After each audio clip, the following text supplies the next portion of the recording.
Hi, and welcome back to Hill and Ponton's VA Disability Blog. I'm Natalia Joffrey, our firm's manager. And I'm attorney Rachel Cheek.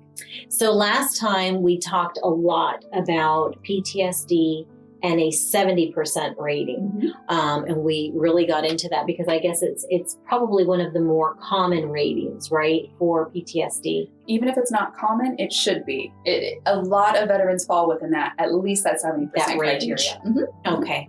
So now today we wanted to talk a little bit more about beyond that. So 100% rating. What would that take? Absolutely. So again, I do want to say for a lot of time throughout this, I'm going to be referring to PTSD. It is one of the most common conditions that we see. But again, all mental disorders are rated under the same criteria. So symptoms that come from depression or anxiety, other mental disorders, they would be rated under the same criteria. Okay, perfect. So it's not impossible to get to 100%, but it is pretty difficult. As we'll see, a lot of these symptoms are very severe and really impact everyday life to the point where sometimes you're not able to function. Let me just stop you for a second. When you're saying pretty difficult, you're saying and not to minimize it, because obviously PTSD is a significant condition and disorder, but when you're saying that, you're saying if it's only PTSD, right? So we're not talking about a combination of disabilities. We're talking about if your only condition is PTSD, then it can be difficult to get 100%. Precisely, yes. Okay. Thank you for clarifying. Thank you. No, I want to make sure. I want to understand too. Okay, so, but if that is the case, then what kind of criteria would probably need to be met for PTSD or any mental disorder, I guess? So within the 100% criteria, there are symptoms such as persistent delusions or hallucinations. And so that's things like you're seeing things that aren't there, you're hearing things, maybe you're hearing people walk around, you're at your house by yourself. You're always hearing this. You're seeing things that aren't really there. Maybe your spouse is in the room and is able to tell you, no, there's nobody there. You might still be seeing that. I hear a lot of times people will see shadows move all the time out of the corners of their eyes, always on alert. Another symptom that is considered within this criteria is danger of hurting oneself or others. And so we talked a little bit about impaired impulse control in the last video within that 70% range. Within this, and we also discussed suicidal ideation. This symptom, again, persistent danger of hurting oneself or others, that's something where you're not just having violent thoughts or suicidal thoughts, you're acting on it, or there's a danger of you acting on it.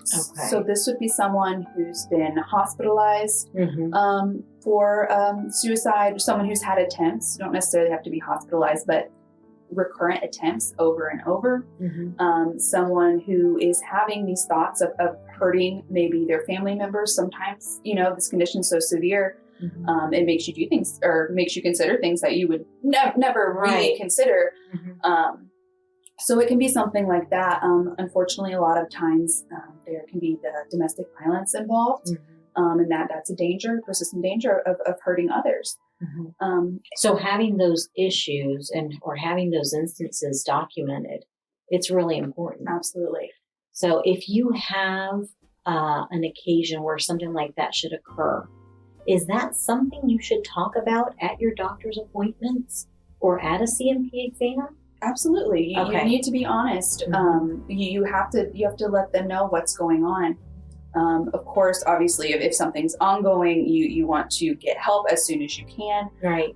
So it doesn't have to be something where you're actively, trying to kill yourself at the doctor's appointment. Right. But it's something where this has been a pattern. It's something that you do need to talk about.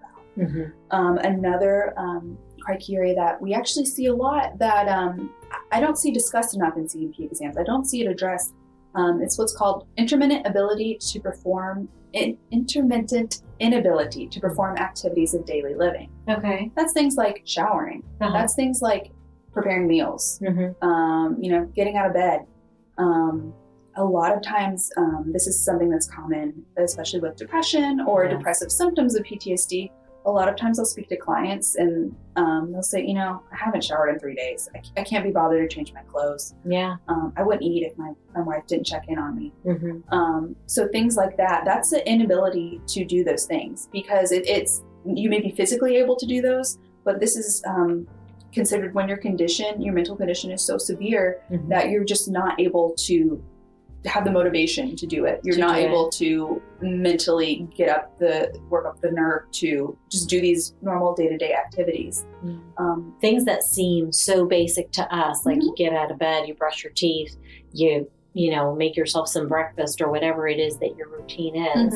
But when it's a struggle just to get out of bed, it's like that has such weight, you know, and gravity to it. And it's something that really needs to be talked about, because like you said, many times, like unless there's a spouse or a partner or someone that's coming in and bringing you in meals and prompting you to shower, or prompting you to change your clothes, you wouldn't do it. And unfortunately, the CMP examiner doesn't live with you. Nor does the doctor that you regularly see at the VA, right? And so they need that picture into your world. Absolutely. They need to know what's going on when you're not there. Would you say that it helps then for a spouse or a partner or whoever, significant other, to be present at those exams? Like, will they normally, if they're in, will they let them into not necessarily for a CMP exam, because I don't think that they'll allow them to come in. But at the medical appointments, will they be allowed? Okay. With I would imagine pretty much all of your providers. I think as long as you're, you know, give your okay for your spouse or whoever to come in and sit in and give some information. I know that provides a lot of context. In our cases, I know a lot of times when we'll interview our clients, we'll interview their spouses or partners or family members as well. It helps just get a better picture of what's going on. Okay.